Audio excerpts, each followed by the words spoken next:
هلو گایز، خوش اومدید به یه ویدیو دیگه از چنل مینی مارکوپولو. امروز قراره یه جای باحال بریم. ماچو پیچو اسم عجیبی داره.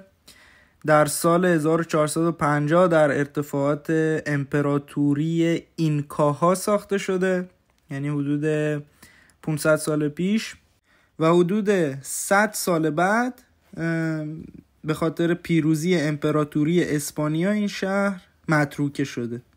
دلیل اینکه این شهر نسبت به بقیه شهرهای اینکاها سالم‌تر مونده این بوده که حدود 80 کیلومتری پایتخت اینکاها این شهر رو ساختند و یکم دور از دسترس بوده و خیلی جایی نبوده که بخوان بهش توجه کنن.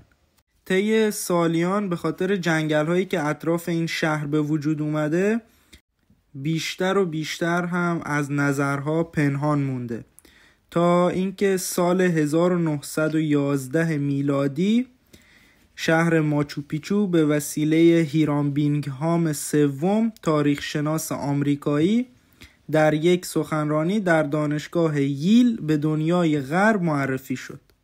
البته قبل از تاریخ 1911 هم افراد دیگه اینجا رو پیدا کرده بودن، ولی خب خیلی پیش رو نگرفته بودن یا به دنیا معرفیش نکرده بودن.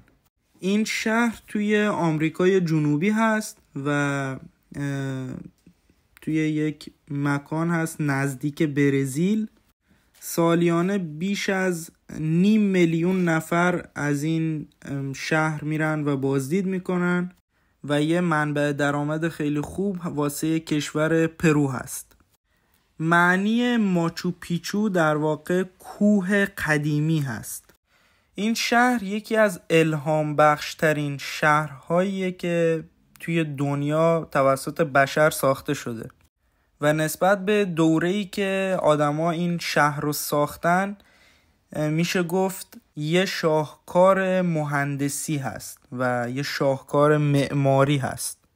ساخت و سازای سنگی پیچیده، مزارع پلکانی و سیستم آبیاری پیچیده‌ای که این شهر داره نشون میده که توسط یه جامعه پیشرفته ساخته شده و از طرفی به خاطر چیدمان شهر که یه جورایی مثل حالت محیط زیست دوستانه چیده شده نشون میده که اینکاها خیلی به طبیعت احترام میذاشتن.